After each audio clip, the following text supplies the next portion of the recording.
ಬೆಳಗಿನ ಸೂರ್ಯ ಹಳ್ಳಿಯ ಮೇಲೇಳಿ ತನ್ನ ಬಂಗಾರದ ಬೆಳಕನ್ನು ಹೊಯ್ದ ಹೊಲಗಳ ಮೇಲೆ ಹರಡಿದ.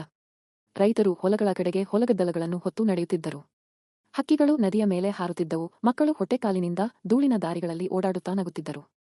ಬಾವಿಯ ಬಳಿಯಲ್ಲಿ ಮಹಿಳೆಯರು ನೀರನ್ನು ಎತ್ತುತ್ತಿದ್ದರು. ಅವರ ಬಂಗಾರದ ಚಿಲಕಗಳು ಜೇನುಗೂಡು ಸದ್ದು ಮಾಡುತ್ತಿದ್ದಂತೆ ಮೃದುವಾಗಿ ನಾದಿಸುತ್ತಿದ್ದವು. ಆ ಹಳ್ಳಿಯಲ್ಲಿ ಬೆಳೆದಿದ್ದರು ಇಬ್ಬರು ಮಕ್ಕಳು, ಚಿರಂತ್ ಮತ್ತು ರಕ್ಷಿತಾ. ದೊಡ್ಡ ಆಲದ ಮರದ ಕೆಳಗೆ ಅವರು ನಕ್ಕು ಆಟವಾಡುತ್ತಾ ಕಾಲ ಕಳೆಯುತ್ತಿದ್ದರು. ಹಸಿರು ನೆಲದ ಹೊಲಗಳಲ್ಲಿ ಓಡಾಡುತ್ತಾ ಅವರ ಮುಖದಲ್ಲಿ ಅರಳಿದ ನಗು ಹಳ್ಳಿಯ ಬೆಳಕಿನಂತೆ ಪ್ರಕಾಶಿಸುತ್ತಿತ್ತು. ಸ್ನೇಹವಾಗಿ ಶುರುವಾಯಿತಾದ ಅವರ ಬಾಂಧವ್ಯ ನಿಧಾನವಾಗಿ ಆಳವಾದ ಪ್ರೀತಿಯ ರೂಪ ಪಡೆದುಕೊಂಡಿತು. ಕಾಲ ಕಳೆದಂತೆ ಅವರು ಯುವಕರಾದರು.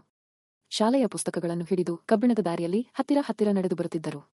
ರಕ್ಷಿತಾ ಮಿಡುಕಿನ ನಗು ಚೆಲ್ಲಿದಾಗ ಚಿರಂತ್ ಸಂಕೋಚದಿಂದ ತಲೆಯನ್ನು ತಿರುಗಿಸುತ್ತಿದ್ದ. ಬಾವಿಯ ಬಳಿಯಲ್ಲಿ ರಕ್ಷಿತಾ ನೀರು ಎತ್ತುತ್ತಿರುವಾಗ ಗಾಳಿಯ ಹೊಡೆತದಿಂದ ಅವಳ ಕೂದಲು ತೇಲುತ್ತಿತ್ತು.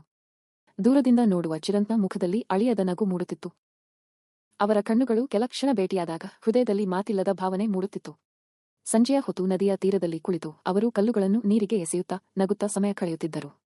ಆದರೆ ಅವರ ಹೃದಯಗಳ ಮಾತು ತುಟಿಗಳವರೆಗೆ ಬರಲಿಲ್ಲ. ಕಣ್ಣಿನ ಮಾತೇ ಸಾಕು. ಅವರ ಪ್ರೀತಿ ಮೌನದಲ್ಲೇ ಅರಳುತ್ತಿತ್ತು. ಹಳ್ಳಿ ಹಬ್ಬದ ದಿನ ಬಂತು.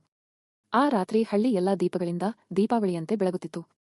ಜನರು ಕುಣಿಯುತ್ತಾ ಹಾಡುತ್ತಾ ಹರ್ಷೋದ್ಗಾರ ಮಾಡುತ್ತಿದ್ದರು.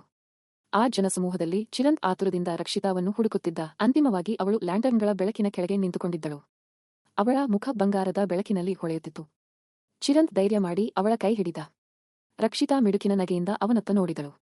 ಆ ಕ್ಷಣದಲ್ಲಿ ಹಬ್ಬದ ಸಂಭ್ರಮದ ನಡುವೆ ಅವರ ಹೃದಯಗಳು ಒಂದಾದವು. ಕೊನೆಗೆ ಕೈ ಹಿಡಿದು ಚಿರಂತ್ ಮತ್ತು ರಕ್ಷಿತಾ ಬಂಗಾರದ ಹೊಲಗಳ ನಡುವೆ ನಡೆದು ಹೋದರು. ಸೂರ್ಯ ಅಸ್ತಮಿಸುತ್ತಿದ್ದಂತೆ ಅವರ ನೆರಳುಗಳು ಉದ್ದಗಲವಾಗಿ ಆಕಾಶದ ಕಡೆ ಹರಡಿದವು.